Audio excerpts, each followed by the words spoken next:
Hello and welcome to our third of 2026 Menopause Morning. Yeah, we've the first couple we talked about really why you gain weight during menopause. That was a couple of weeks ago, and then last week we got into some of the nuts and bolts about why you would even go through menopause symptoms in the first place, tied into really the inability of your overall hormonal system, or referred to as your HPA axis, is working or not. And today, really our next important step is to understand the triggers for menopause. You see, because most women are basically told when you go through menopause, you just have to go on HRT. Which over time, as I'm doing a menopause morning, I'll get into the potential dangers of HRT and the problems that this can cause, and the fact that it really doesn't fix the system. I talked a little bit about that last week, but today I want you to understand the triggers, because while, again, as a woman, you're typically told, well, you need to go on HRT, but who's ever telling you about you need to address the triggers for why your hormonal system is off in the first place? And literally almost nobody, except for me, of course. And even when you look at this statistically, and I'll probably bring this up every week, is because approximately 2 million women in the US enter menopause every year. Now, out of those 2 million women, about 15% they don't have any symptoms. The only two symptoms they have is the true symptoms of menopause, which is you no longer have a monthly cycle and you can't conceive. But those 15%, they're not dealing with hot flashes. They're not dealing with the weight gain, the sleeplessness, the brain fog, the mood swings, and the list goes on. Excuse me. But the other 85%, which could include you, are dealing with these symptoms. You're dealing with the weight gain, you're dealing with the hot flashes, you're dealing with the mood swings, you're dealing with the brain fog, you're dealing with the fatigue. Literally the list goes on. And the problem, what I want you to understand, is the problem it's really not your hormonal system. Now, your hormonal system is affected. If you're part of the 85%, it means that your hormonal system is out of balance, and you've lost the ability to maintain proper hormone function once you go from childbearing years to perimenopause into menopause and postmenopausal. And remember, your body is designed to be able to do that, right? But the problem comes in is that for most women, 30 years prior to entering perimenopause, you've potentially been dealing with different triggers. So today I'm going to list the most common triggers, and I'm going to get into a little bit more in depth into one of those triggers at the end. And in the subsequent weeks coming up, I'm going to do a deeper dive, excuse me, into each particular trigger as we go on. So when we're looking at this week, and again, remember, your hormonal system is a response system. Yeah, so your hormonal system doesn't just decide one day, well, I'm not going to work properly. It doesn't do that. Your hormonal system responds to what is triggering it to be overworked and to leave you in a less than optimal state from a hormonal perspective, right? So when we're looking at the triggers, and I don't have these in any particular order, except I'm going to leave the one I'm going to get a little bit more in depth with to the end. But I'll start with something that's kind of in the face of so many people nowadays, and it's really something that's grown out of the last 6 years. One of the big problems for a lot of women is tied into too high of spike proteins in their body. You see, spike proteins is kind of the hangover of what we were dealing with in 2020. And the problem with when you have too many spike proteins is that these spike proteins can actually get into your cells and then destroy your cells from the inside out. Now, the big challenge that I see with this on a regular basis with women and their hormones is two areas that are big concerns. Is this can get into the cells in your adrenal glands. And if you watch last week's Menopause Morning, you recognize that your adrenal glands are responsible for maintaining your proper hormone balance through perimenopause, menopause, and postmenopausally. So if the spike proteins get into the cells in your adrenal glands and start destroying the cells in that area, you're going to be missing the balance that you have naturally to achieve symptom-free menopause. Well, short of course, you don't have a monthly cycle and you can't conceive anymore. So that's one trigger, and I'll get more in depth in that in the weeks to come, and I might even talk about that next week. The other significant trigger for most women is tied into that you're stuck in a chronic inflammatory state. Now, there could be different reasons for the inflammation.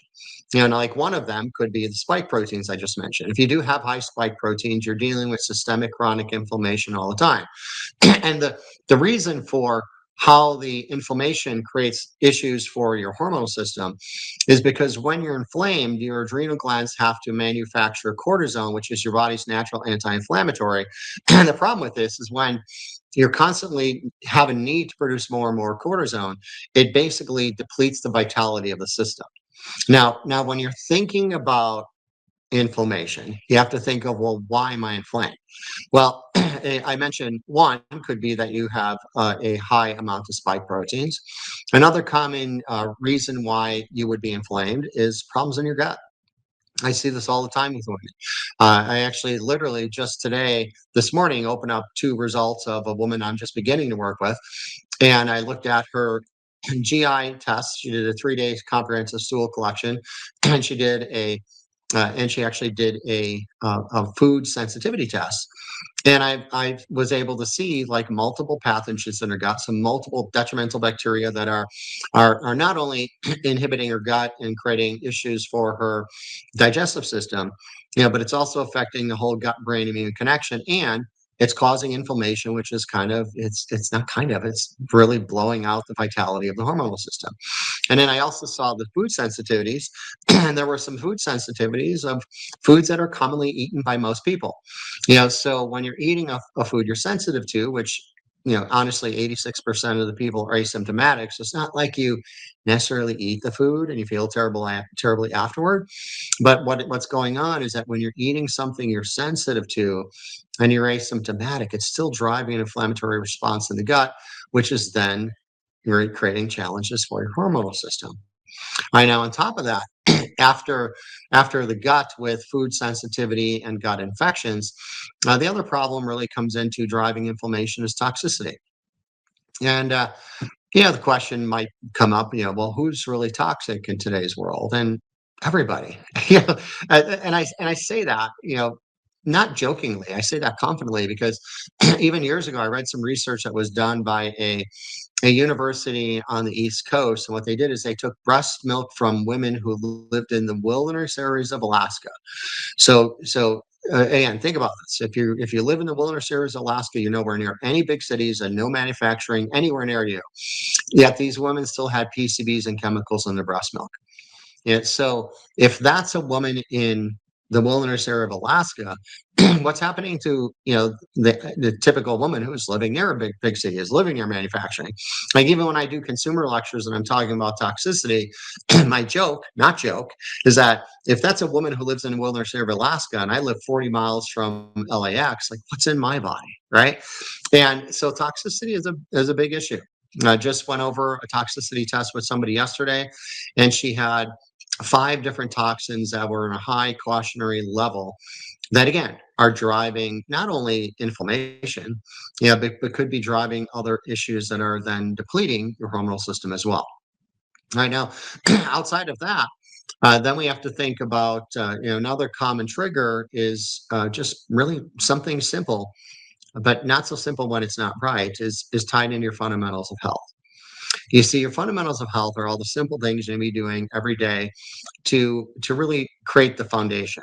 My my overall, like what my analogy that I use for your fundamentals of health is I compare building a house to building your health.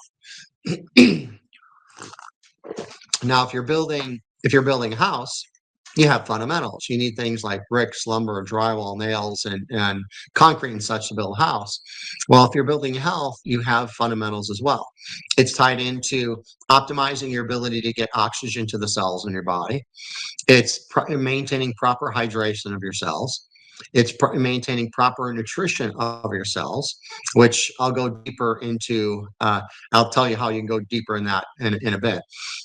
Also, your sleep patterns, your movement, which is tied into not only your daily activity, but also movement of your colon and movement of your spine, and also your your exposure to the sun to get healthy sun exposure on a daily basis. And also, this is all supported by the foundation of what's going on mentally, emotionally, and energetically in your body. Yeah, so very often I'll have a new client come in, and out of the 7 fundamentals, is that there might be 5 that don't have a strong focus. Well, if you can't do the simple things, you can't accept the bigger things in your body, like your hormonal system, to work properly, right? Now, I will give you one little fun tidbit and something that will help you understand your fundamentals of health easily is in the link on the bottom underneath this video. Once this is posted as a replay, I will put a link to my book that's called Fat, Fatigued, and Frustrated, which is an action step guide to your fundamentals of health. This way, at least the most basic, simple things you can start addressing on your own right now to put yourself in better position to enjoy a hormonal system that can work properly. So again, you could be a part of the 15% where your only 2 symptoms of menopause are you don't have a monthly cycle and you can't conceive. I now, outside of that, the other significant trigger that I see on a regular basis is really, ladies, it's just based on where your life has been the last 30 years. I know I might be the only man that's going to tell you this, but men have it way easier than you. I mean, we really do. And I know this from working with women I've been working with women with hormones for over 21 years now. And what I've recognized over the 21 years is most women, you take care of your children, you take care of your spouse or your significant other, you take care of your home. Very often you're engaged and involved in your church or your community. Oh, and you work a full-time job too. Hey, really? And nobody, you would have to have superhuman power to be able to go through that for decades and still maintain a healthy hormonal system. It's a simple fact, right? And this is a thing that most women just tend to take it on because as a woman, you're such a caregiver and you're so thoughtful and you're so loving and you want to do things for other people, and unfortunately you often do them at the expense of yourself. And it's kind of a trap because it's not like you one day in your 20s you said, I'm going to take on too much in my life. The trap is that this life that we live in, this is just basically where you're pushed. You're younger, you get married, you have kids, then you're the one mainly taking care of the kids. You're also the one who's, along with your kids, you're taking care of your husband. You got to keep your house in order. And again, often you're involved in your church and community. So is it a surprise that as a woman, by the time you enter perimenopausal years, your hormonal system just isn't working well? And that's the big key. And with this, here's the other aspect is when you've spent these 30 years overworked, overwhelmed, and overstressed, your body is severely compromised. Your hormonal system is compromised. When your hormonal system is compromised, it means your immune system is compromised. And when your hormonal system and your immune system are not working properly, things are going to go wrong.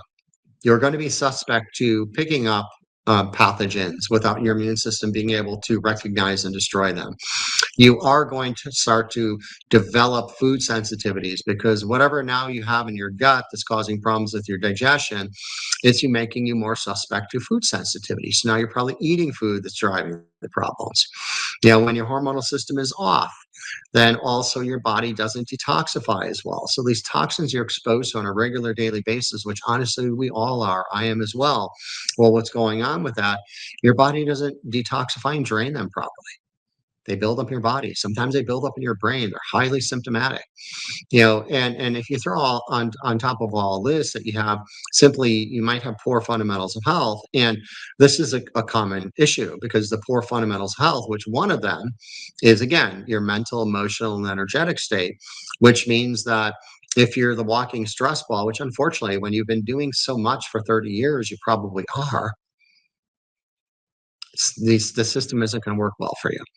Yeah, and then if your system of your adrenals, and if you listened last week, and if you didn't, please go back and watch that video, because it's really how the secret to to really enjoying symptom-free menopause is to make sure that your brain, your hypothalamus, pituitary, and adrenals are working adequately, and knowing what your triggers are, which is what we're talking about today, that had created this imbalance in the first place, and really getting back in a balance and really fixing the triggers, recognizing where your hormones are, utilizing a protocol that helps at least to support your hormone balance while you're going through this. So you can actually, if let's say, as an example, if you're watching this and still a childbearing woman that you haven't entered perimenopause yet, well, if you can actually address this all before your body is going to naturally drop into perimenopause, you can go through menopause with, again, perimenopause, menopause, and postmenopausally without symptoms. Again, short of you don't have a monthly cycle and you can't conceive, which most women are tickled to death about that. I know that from the last 21 years. And the other aspect of this too is that if you have already gone through perimenopause, menopause, and maybe you're in postmenopausal, or maybe you're just still in perimenopause right now, but you're dealing with the symptoms. If this is the case, you still have the ability to turn this around. And to turn it around, you have to understand what is currently going on in your hormonal system. And I'm not talking about just looking at like estrogen, progesterone, and testosterone. The deeper dive into last week is understand you've got to get to the core of what's going on hormonally, which is tied into how does your body produce hormones, the pregnenolone, which is your mother hormone, and the DHA, which supplies the pathway to create andros and testosterone and estrogen, right? And if you've got these triggers, and these triggers have been depleting that system for so many years, you're behind 8 ball. You're going to easily be a part of the 85%. And I believe the numbers are so high just because of how hard your life has been for the last 30 years. Again, you've been overworked, overwhelmed, and overstressed. And as men, we haven't, honestly. It's and that's part of the reason why. Like, how many times you hear a man complain about andropause? Not near as many women that complain about menopause. And it's not that men have been given a free ride through our hormone our transition. It's just that men haven't spent the last 30 years prior to reaching andropause overstressed, overwhelmed, and overworked like you have. So we don't have all the same triggers. And it's something that when we talk about menopause, and it's really not about HRT. You could use HRT as a symptom relief, but it could also be dangerous, and I'll talk about that in future menopause mornings and the danger that I've seen in testing happening to women who are using this. But the whole thing, though, is it's really not about HRT. Because women aren't cursed. Whether you believe in God or some other higher power, your body was designed to go through menopause as maybe the most like a speed bump in your life. It should be just a transition, and it's that shift from your ovaries producing hormones to your adrenals producing hormones, and the reason why that speed bump becomes like the Grand Canyon for most women is just simply, again, because of these triggers. The one that I'm putting the bigger focus on right now today is, again, the fact that you've been overworked, overwhelmed, and overstressed for the last 30 years. And it's time to change that. It's like with menopause, what I'm going to be, you'll hear me referring to this all the time now. I'm going to refer to as the new menopause. And here's what's ironically, the new menopause was the original menopause. But it would be new now. Because back in the day when we lived in traditional cultures and we lived in smaller communities, women who entered menopause, honestly, were actually honored in their community. They were looked at as women of wisdom, not shunned or told that they have problems or they have a weakness. And they also weren't symptomatic. Again, the only symptoms they had is they didn't have monthly cycles and they couldn't conceive anymore. And and that's something that was how menopause was. But now when we look at our last like maybe 50 years in this culture, where women have had to take on more than their share, right? Because it used to be in when we had traditional cultures, when we had smaller communities, like raising children was a community thing. You had all the relatives, you had other family, you had sisters, you had community to help raise your children. You had community helping with what was going on with your house. You had just community, right? Now, as a woman, and what's your community? Your community is, oh, I expect you to do everything for me, right? And I'm sorry, that's not fair for you. Yeah, so what I'll be getting into over the next weeks is I'm going to specifically get into each of these triggers so you can understand them deeply. Hopefully, with today, you understand the trigger of your last 30 years prior to menopause, which is kind of puts you in a position when your hormonal system does not work properly. Therefore, you're part of the 85% that is living with symptoms, which isn't symptoms of menopause. The symptoms you're living with is going through menopause with adrenal glands that don't function correctly. That's the key. So you get those adrenal glands back into balance, and you can actually uncover your triggers. And each of the next consecutive weeks, I'm going to do a deeper dive in each trigger. Next week, I'm going to talk about the spike proteins and how that can destroy not only your adrenal glands but also your ovaries. And each week after that, I'll get into another trigger, and I'm also going to give you ways to assess what those triggers are. Next week, I'll provide a link for a very inexpensive test for you that you can understand if spike proteins are an issue for you. And when we get into the following weeks, I'm going to give you body signs that you can tell, that you can pay attention to, that will confirm for you if you have a deeper gut issue, if you have a toxicity issue, if you have an inflammatory issue, and the list goes on. And before I finish up today, what I'm going to also remind you of is that at the bottom, once these live videos are now on my Facebook page, my personal Facebook page, my business Facebook page, my Instagram, and my YouTube, I will put out a link in the bottom that you can get your free ebook of my book that's called Fat, Fatigued, and Frustrated, which is unfortunately what most of you are dealing with. Now, if you're dealing with menopause symptoms, you probably are dealing with weight gain. You are probably frustrated. You are probably, really fatigued, and like all these different things are going on. So that link will be the book to the action step guide of really finding balance in your fundamentals. So, and I look forward to next week. So the Menopause Morning, to help address new menopause for you, which, and again, the new menopause is really the old menopause when you didn't have symptoms. And the new menopause isn't really about HRT and being on hormones the rest of your life. The new menopause recognizes that your body has the ability to maintain this proper function as you go from childbearing years to perimenopause to menopause and postmenopausal. So I look forward to the upcoming weeks, and have a great day, and see you next Tuesday, 9 a.m. Bye-bye.